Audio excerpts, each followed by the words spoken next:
This is Tony. Welcome back to Trophy Food Experiences. Today I'm talking about the food in Lyon.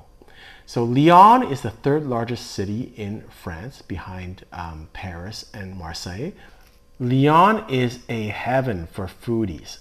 It has 20 Michelin star restaurants, 5 2-star and 15 1-star, and then 15 Bib Gourmand restaurants. So it packs a punch. I did a review on this YouTube channel on 2 restaurants, Comptoir, Cafe Comptoir Abel and Paul Bocuse. Unfortunately, I didn't recommend either of them, not because they weren't good, but just I think, firstly, I think there are other ones that are, for instance, for Cafe Comptoir Abel, I think there's other bouchons that are just as good, so you don't need to go to that one. That's why I didn't recommend it. And for Paul Bocuse, again, it's a great, spectacular experience, once in a lifetime experience. I wouldn't go back, but it's a bragging right. It's, I guess, if you look at it purely from a food perspective, I would say no, I don't recommend it. But from an experience, from a show, from a travel tourist perspective, yes, it's a must do in Lyon. So let's talk about the food in Lyon.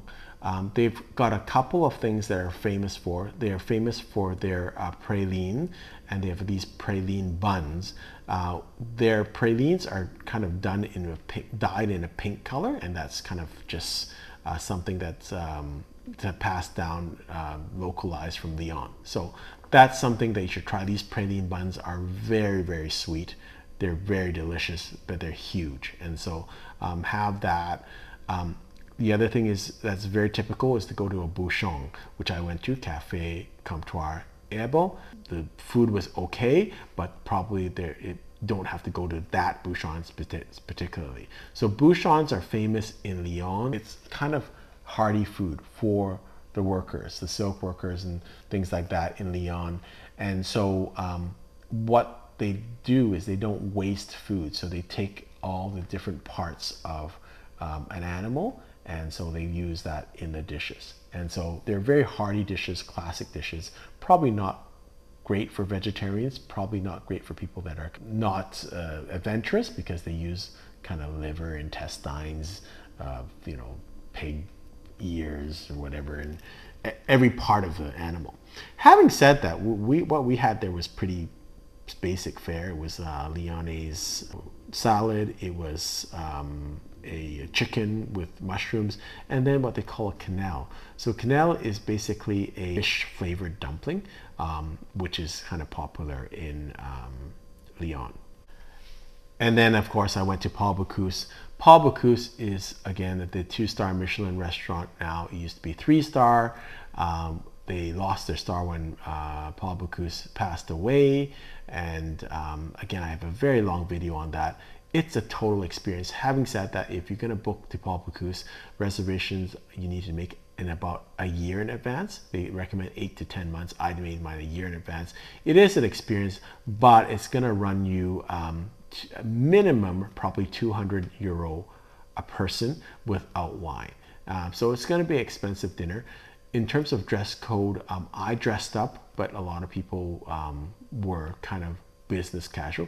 I don't think I saw anyone in jeans, but I saw people without jackets, and so it's not, you don't have to be fully dressed up, but I wouldn't wear like sandals and shorts there. It is an experience, and if you take it like a show, because there's a lot of pomp and circumstance, there's a lot of tableside stuff. They've got a huge cheese cart and a dessert cart. So if you take it like that, it's well worth it. It's a once in a lifetime experience. It's a bragging right, because I think it is not that many people go to Lyon, quite frankly. But if you are a foodie, that is kind of where all the great chefs came out of. Having said that, I mean, all the places that we ate, in Lyon, we thought they were good, and there's plenty of restaurants in Lyon to go to. So you don't have to spend a ton of money in Lyon if you don't want to. Cafe Comptoir Abel wasn't that expensive. There are many Bib Gourmand restaurants and just sidewalk cafes. The quality of food, I think, is quite high. In terms of the wine that they drink there, because they're close to 2 regions, they're close to Beaujolais, you would drink Beaujolais Village, and then they're also close to the Rhone, basically southern Rhone wines a lot. these are very affordable wines, pair very well with food. In terms of the service, I found it very friendly. Most people were really excellent. We presume that everyone knows how to speak English, and that's more so true in Paris. In Lyon, most people have a working knowledge of English if they are in the tourism industry, but they're not comfortable. And so again, what I tried to say in the other videos is that take the perspective that if someone came to North America and didn't speak English, you're saying, well, what's happening here, right? Why aren't you speaking a word of English? Likewise, when we go to France, just to break the barrier, say a couple of words in French. I've seen that many other people have recommended it. I always thought that's kind of hokey. I don't even know French. Why am I speaking French? But it really does help to just break the barrier. So instead of saying hello, say bonjour or bonsoir at night. Instead of thank you, say merci and merci beaucoup. Instead of say bye, say au revoir. These are simple things. If you're finding it difficult to speak French, think of it from their perspective. They're speaking English to you, but they're uncomfortable. So if everyone kind of makes themselves more comfortable and accommodating, I think that just helps the experience. And by and large, I found most people do try to speak English. It is very helpful if you try to converse in French with them first. And generally speaking, when you start fumbling, they'll actually ask you, do you want me to speak in English? And yes, please. So it's a really friendly city. I found it quite safe to be around at night.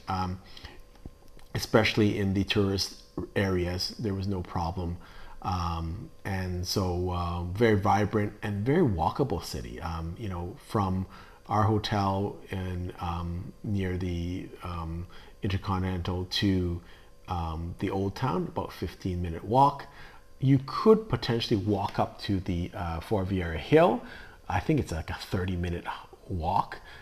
You could do that, but again, most people, I think, will just take the tram. We took an Uber up there, so it's not difficult to get around.